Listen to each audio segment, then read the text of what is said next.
Welcome, friends. Thanks for stopping by. Today we're going to take a look at the 1950s Christmas, the Christmas that became the future.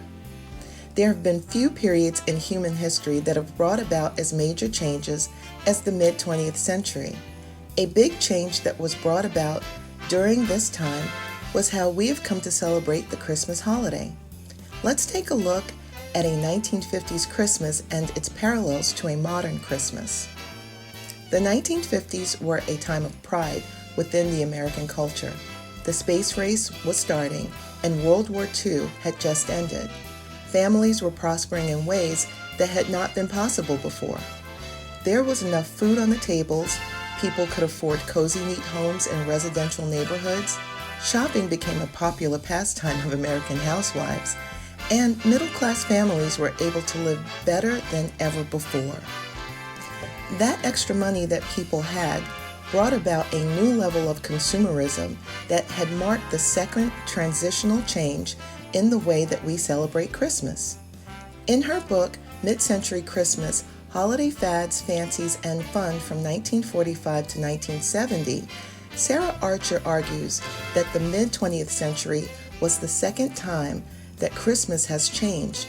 She argues that first it was the Victorian era with the myth of Santa Claus, and then the mid-century, which created the desire for the cozy Christmas that we still enjoy today.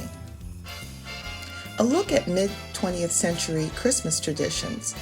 Many of the Christmas traditions that continue to be practiced today originated in the mid-20th century. Here are a few that are notable. Christmas ornaments. The mass production of Christmas ornaments was first seen with Shiny Bright.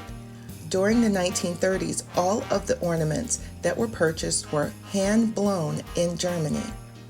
The process of mass production allowed for ornaments to be affordable and obtainable by all families.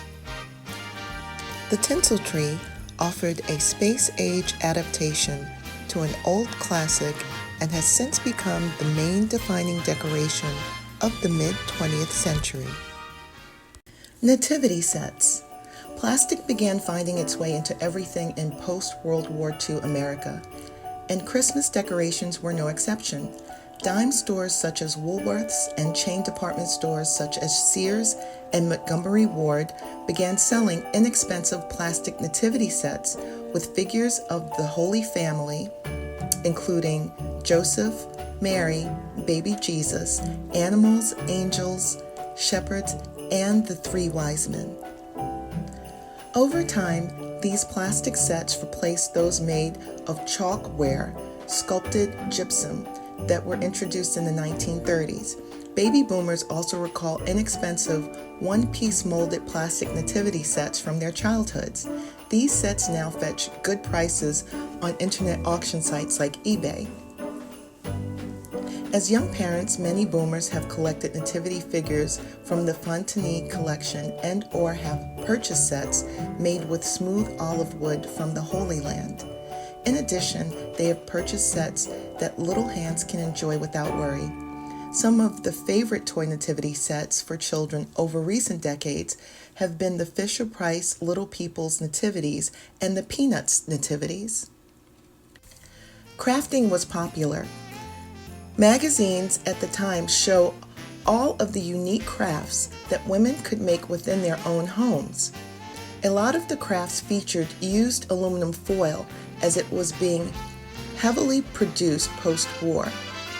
Women were encouraged to grab their roll of aluminum foil through advertisements and craft tutorials in magazines. The mass consumerism of the mid-20th century. One of the things that changed drastically during the mid-20th century was consumerism.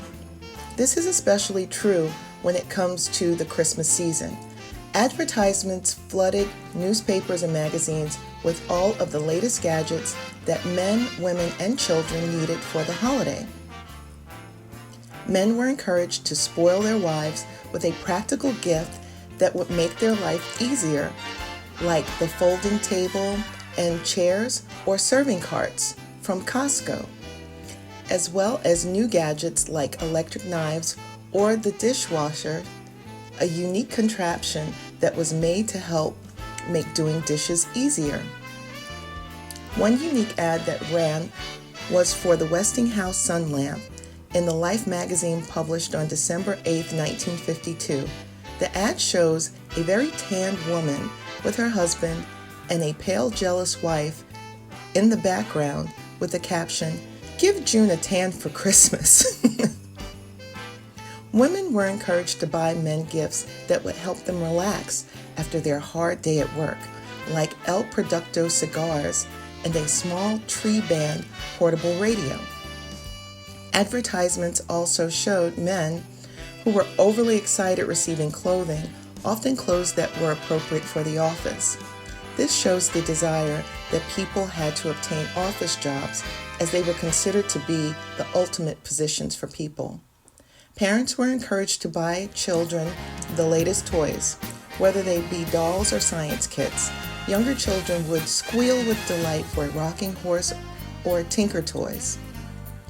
Little girls dreamed of Barbies, Russian nesting dolls, Easy Bake ovens, and troll dolls. Little boys loved Legos, Hot Wheels, toy soldiers, and Frisbees. All children became excited over Silly Putty, Slinky, Play-Doh, and Mr. Potato Head. Family games also became popular with gifts including Tripoli, Sorry, Scrabble, Monopoly, and Twister. The middle class was booming at this time. Factory workers and industrial laborers could afford to live in suburban neighborhoods in newly built homes. They could afford to spend extra money on the luxuries that made life easier and more interesting.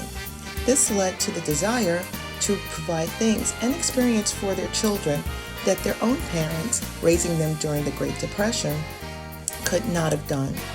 Entertaining was also becoming popular at this time. The mid-20th century menu. One of the things that always shocks me are the recipes that I see featured in mid-20th century cookbooks. Although admittedly I am a picky eater, I found some of these foods a bit unappetizing on some levels. Dishes that involve savory gelatin or extra layers of mayonnaise seem unhealthy as well.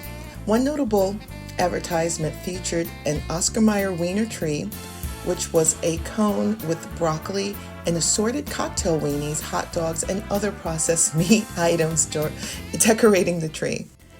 Families began opening their homes to family and friends during the holiday as well. The mid-20th century was the beginning of holiday parties and the desire to entertain one another. This led to some interesting party-friendly recipes that were meant to wow your guest. Holiday dinners were being created to offer a full family experience. At the time, food culture was also being written about and talked about in new and exciting ways.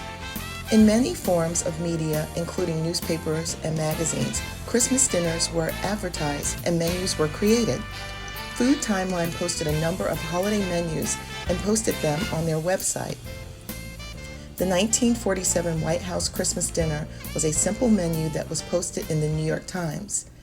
As a mid-20th century enthusiast, I have become obsessed with the time period. Many of the Christmas decor items and traditions that I celebrate were from this time period. I am sure that you have seen some of your traditions or favorite celebrations of Christmas included as well. Please comment below and tell me what your favorites were. Well, thank you friends for stopping by and wishing you all a very Merry Christmas. Toodles!